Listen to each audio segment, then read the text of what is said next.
तो आज हम सिक्स का चैप्टर पढ़ेंगे, क्लास 6 एनसीईआरटी में। ठीक है, उसका चैप्टर का नाम क्या है? What is government. तो देखो इसमें ऊपर एक डायग्राम बना है, इसमें लिखा हुआ है गवर्नमेंट जो है हम अनऑर्गेनाइज्ड जो वर्कर्स होते हैं, अनऑर्गेनाइज्ड वर्कर ढेरी लगाने वाले जो लोग होते हैं, यानी कि जिनका कोई पर्टिकुलर टाइम नहीं है, कोई पर्टिकुलर उनका ऑफिशियल डाटा नहीं है उनके वर्क करने का, तो उन्हें अनऑर्गेनाइज्ड वर्कर बोला जाता है। तो उनके अधिकारों को कौन प्रोटेक्ट करता है? गवर्नमेंट करती है ना। कोई भी फ्लड आ रहा है तो उसके लिए प्लान बनाना है, कैसे फ्लड से निजात पाई जाए, उसको भी करती है। सुप्रीम कोर्ट के पास 5 और जज होने चाहिए, ऐसे गवर्नमेंट बोला। तो ये सारी हेडलाइंस हैं जो गवर्नमेंट करती है। तो हम पढ़ते हैं व्हाट इज़ गवर्नमेंट। देखो, हर कंट्री को एक सरकार की ज़रूरत होती है। क्यों? क्योंकि वो डिसीज़न ले सकती है, कोई भी चीज़ कर सकती है। ठीक है ना। रोड्स बनाना है, स्कूल्स बनाने हैं, है ना, ओनियन के प्राइस को कैसे कम करना है, उसे कैसे महंगा करना है, बिजली की व्यवस्था कैसे करनी है, तो सरकार ये सारे एक्शंस लेती है। तो ये क्या है? सोशल इश्यूज हैं। एग्जांपल के लिए बहुत सारे प्रोग्राम चलाता है जैसे कि गरीबों की मदद की जा सके, और भी बहुत सारी चीज़ें करती है, जैसे रेलवे बनवाती है, पोस्टल्स बनवाती है। तो ये सारे काम किसके होते हैं? गवर्नमेंट के। तो गवर्नमेंट का काम क्या होता है? कंट्री की बाउंड्रीज़ को प्रोटेक्ट करना और अपने देश के अंदर पीसफुल रिलेशनशिप रखना, यानी पड़ोसियों से एकदम अच्छे खासे रिलेशंस रखना और अपनी बाउंड्री के अंदर जो है उसमें प्रोटेक्ट करना, उसको प्रोटेक्टिंग करना। ठीक है ना। तो ये सब जो सिटीजन्स होते हैं उन्हें इनफ खाने को मिले, हेड फैसिलिटी उनकी अच्छी हो, सुनामी और अर्थक्वेक जैसा कोई भी डिजास्टर आ जाए तो उस डिजास्टर से हम निजात पा पाएँ, सरकार के जो है इफेक्टिव लोगों को सहायता दे पाए, जिससे कि सरकार जितने भी गरीब लोग हैं उनको सहायता मिल पाए, कोई क्राइम हो रहा है तो क्राइम से निजात दी पाए। ठीक है ना। तो ये सारे तो जो गरीब लोग हैं उनको मदद दिलवाना, जितने भी अफेक्टिव लोग हैं उनको सहायता कौन करता है? सरकार करती है। अब ये सोचने वाली बात है कि सरकार इतना सब कैसे मैनेज करती है। ह्यूमन बींग्स काम करते हैं एक साथ, ठीक है ना, ऑर्गेनाइजेशन बनाते हैं डिसीजन लेने के लिए। तो some rules to have be made for apply to everyone. तो ऐसा होता है कि जैसे हम कोई भी काम करना चाहते हैं तो हम एक एसोसिएशन बनाते हैं, तो उस एसोसिएशन में जितने भी मेंबर्स हैं हम हर मेंबर्स को कुछ ना कुछ काम दे देते हैं, हर मेंबर का कुछ ना कुछ रूल होता है। इसी तरीके से हमें ये रिसोर्स पे कंट्रोल करना है, अपनी कंट्री को प्रोटेक्ट करना है और कंट्री के लोगों को सिक्योर फील कराना है, सेफ्टी फील करानी है। तो गवर्नमेंट इस यहाँ पे क्या करती है? लोगों एक लीडरशिप रखते हैं, लीडरशिप जो डिसीज़न लेगा भी और डिसीज़न को इम्प्लीमेंट भी करेगा किनके बीच? टेरिटरी के अंदर रहने वाले लोगों के बीच में। अब देखते हैं लेवल्स ऑफ गवर्नमेंट। देखो, गवर्नमेंट रिस्पॉन्सिबल होती है, ठीक है ना, बहुत सारी चीज़ों के लिए। तो गवर्नमेंट का काम जो अलग अलग लेवल पे होता है, लोकल लेवल पर भी होता है, स्टेट लेवल पर भी होता है और नेशनल लेवल पर भी होता है। लोकल लेवल मतलब कि गांव पे और टाउन्स में, यानी जो विलेज और टाउन्स हैं, जो लोकलिटी है वहाँ पे। स्टेट लेवल का मतलब क्या होता है? जैसे हरियाणा, असम, ये सब स्टेट लेवल पे। और नेशनल लेवल पे मतलब क्या होता है? पूरी कंट्री में, एंटायर कंट्री की बात हो रही है।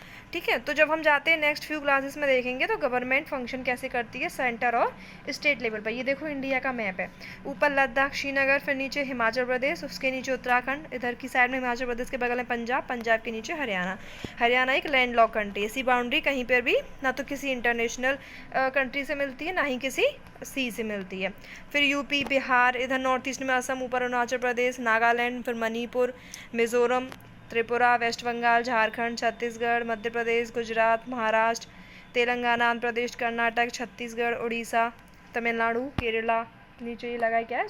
श्रीलंका।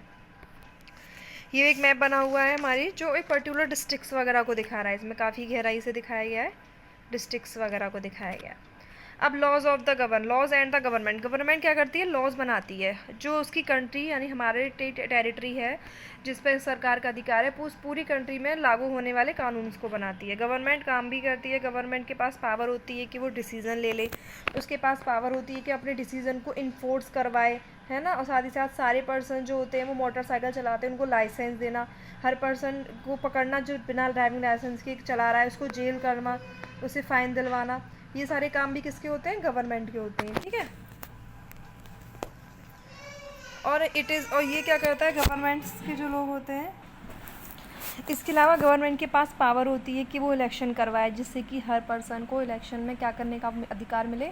वोट देने का, और उसकी मदद से वो क्या कर पाए? उनमें से कुछ लोगों को इलेक्ट कर पाए। जब कोई पर्सन इलेक्ट हो जाता है तो वो पर्सन अपनी क्या बना लेता है? गवर्नमेंट बना लेता है।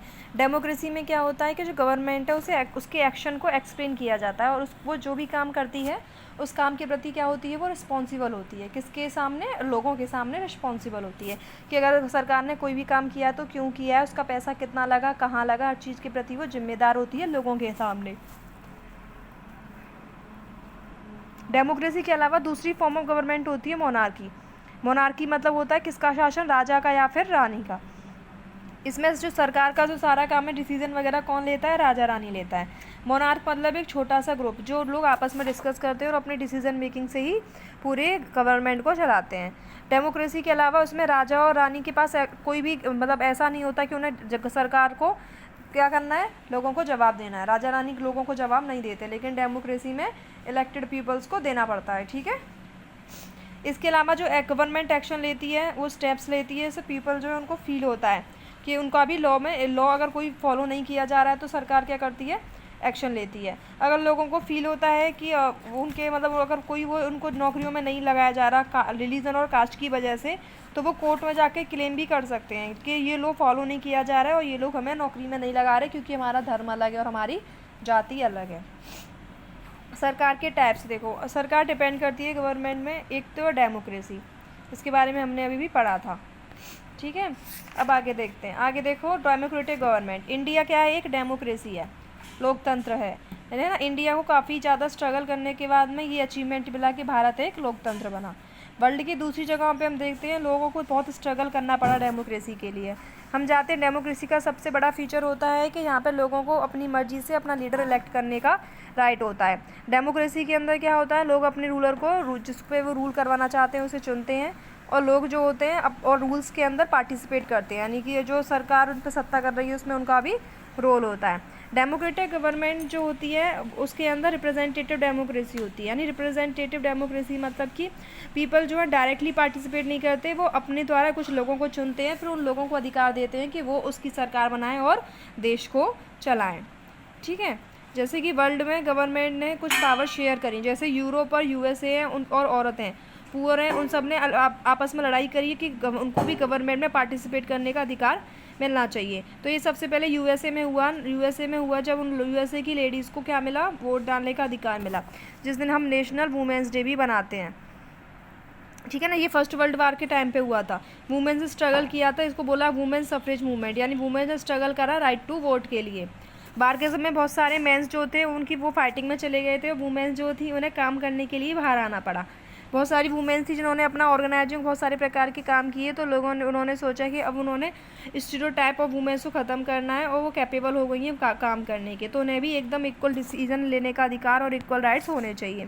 जब उन्होंने राइट टू वोट का अधिकार मांगा तो उन्होंने डिमांड की, तो क्या हुआ कि बहुत सारे सफरेज इम्प्रिजन्ड हो गए, यानी कि बहुत सारे लोगों को तो जेल भी गई, लोगों ने हंगर स्ट्राइक भी किया फोर्स की मदद से। लेकिन अमेरिकन वुमेन्स को ये राइट टू वोट का अधिकार कब मिला, 1920 में, और यूके में यही अधिकार कब मिला, 8 साल के बाद। यानी राइट टू वोट वुमेन्स को 1920 में यूएसए में मिला और 1928 में ब्रिटेन को मिला। Decision of the entire population में देखो, गवर्नमेंट जो होती है वो अपने आप को डेमोक्रेटिक जब तक नहीं बोल सकती जब तक कि वहाँ पे यूनिवर्सल एडल्ट फ्रेंचाइज नहीं है, जब तक वहाँ पे सभी लोगों को वोट देने का अधिकार नहीं है, ठीक है ना। सभी लोगों का मतलब एक निश्चित क्राइटेरिया, एक एज रख दी जाती है, उस एज से ऊपर वाले सभी लोगों को वोट देने का अधिकार होता है। गवर्नमेंट को अलाउ होता है, वुमेन्स पार्टिसिपेट करती हैं इलेक्शंस में। इलेक्शंस के फॉर्म में क्या होता है, गवर्नमेंट अलाउ करती है ओनली मैन को प्रॉपर्टी ओन करने के लिए और एजुकेटेड के लिए। तो जो पुअर और प्रॉपर्टी लेस लोग होते हैं, जो अनएजुकेटेड होते हैं, उन्हें अलाउ नहीं किया जाता वोट देने के लिए। तो जो कंट्री गवर्न कर रही है उसके रूल्स और रेगुलेशंस के अकॉर्डिंग, इंडिया इंडिपेंडेंस से पहले बहुत छोटी माइनॉरिटी था, उसमें बहुत कम लोगों को ही वोट देने का अधिकार था। वो सब लोग आपस में आए, उन्होंने एक मेजोरिटी बनाई और अब सेवरल लोग जैसे गांधी जी और उन सब ने इन अनफेयर प्रैक्टिस के खिलाफ आवाज़ उठाई। उन्होंने डिमांड करा कि सभी एडल्ट्स को वोट देने का अधिकार दिया जाए, जिसको हम क्या बोलते हैं, universal adult franchise. Young India जो कि गांधी जी की किताब है, 1931 में गांधी जी ने कहा है कि ये भी आइडिया हम तभी सक्सेस कर सकते हैं वेल्थ होने का जब लोगों को वोट देने का अधिकार दिया जाएगा। Man who has got character but no wealth और लिटरेसी, ये तो इस तरीके, अगर हमने उनको वोट देने का अधिकार नहीं दिया तो इंसान इस तरीके से हो जाएगा, इसका कैरेक्टर तो है लेकिन उसके पास पैसा और लिटरेसी वोट नहीं है। तो एक मर्द को ऑनेस्टली वर्क देना चाहिए और साथ ही साथ उसको राइट टू वोट देना चाहिए, पुअर वुमेन हो चाहे वो रिच वुमेन हो, सबको वोट देने का अधिकार होना चाहिए, ठीक है। ये चैप्टर ख़त्म हो गया है यहाँ पे। इसे क्वेश्चन आंसर्स कर लेना, जो भी डाउट हो कमेंट सेक्शन में डाल करके पूछ सकते हैं। Okay, thank you.